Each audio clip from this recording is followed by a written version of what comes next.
What is going on, everybody? Welcome to, I believe this is the 11th episode of this Ultimate Team journey around the world here. So we are moving along nicely, and I want to thank you guys for the support on this series.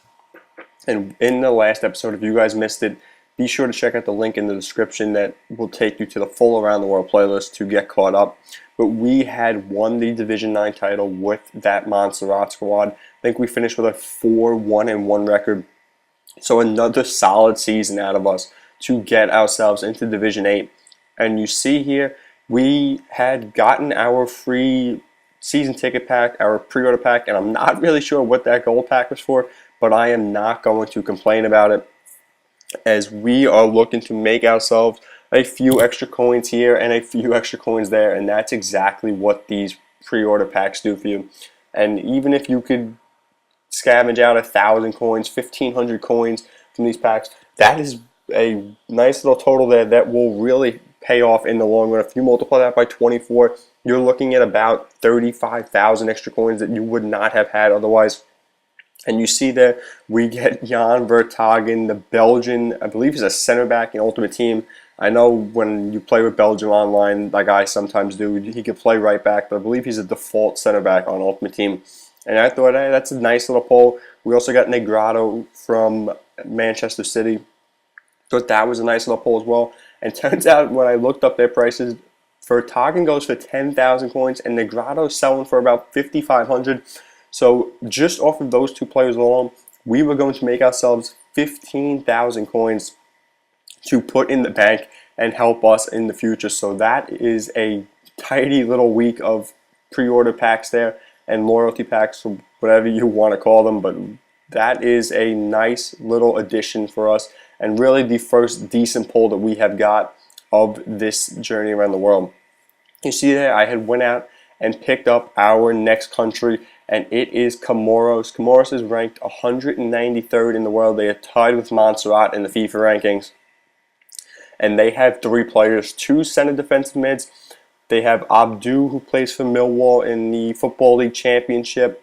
They have Abdullah, who's the right back for Olympique de Marseille. And I don't remember the other guy's name. He's a center defensive mid. He plays in League 2 for AS Nancy. So this is, at first glance, I thought, wow, this is going to be a difficult team to try and put together and max out chemistry, as I had Abdi still having to play left wing. We had Griffith as our third center mid.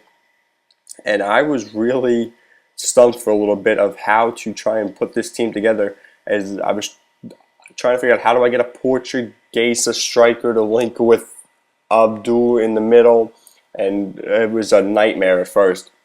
And that has been the difficult thing about these small countries. That this is the third small country that we have done in this series, is that the lack of players from those countries, in Ultimate Team really makes it difficult to hybrid.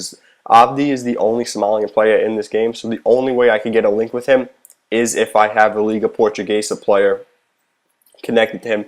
And I thought, oh, I'll just play an Academica player at striker, and that should put Abdi on, I believe it's 9 chem in this game, or maybe 7. Not really sure. In the past, it's been, I believe it's 7.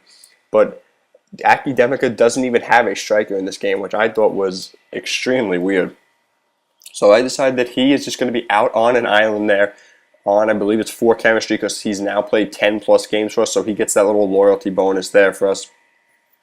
But you see that we had sold everybody else on from that Liga Portuguesa side. Players were on the transfer list. Vertonghen sold for 10,000. Negrado sold for, I believe it was 5,600. So we are up to pushing 60,000 coins, which is a nice little total. But you saw that squad there that we put together. We played Mandanda, I believe he's French, in goal from Marseille with, I'm not even sure how to pronounce the center back's name. I do know I have used him in past Ultimate Teams, and he has been a solid little player there. I believe I picked him for 1,000 coins, which was pretty cool. We get that Port Vale little back left triangle there with Robertson remaining as the center back and Dickinson as the left back. We have Abdu and the other Comoros center mid, whose name is just escaping me at the moment right now, but he will come to me eventually. And then Abdullah at the right back position, and then Mukanjo there at the right wing to give us that strong link with our Comoros player there. and then Morrison, the other Millwall striker, up top to round out the squad. And you see that this turned out to be a pretty cool looking little hybrid team there, and I was a little impressed with how this squad turned out. Looks like it could be an interesting one to use, that is for sure. But that will wrap up episode 11 here of building our Comoros team. We will jump right into Division 8 gameplay in the next episode, so be sure to be on the lookout for that.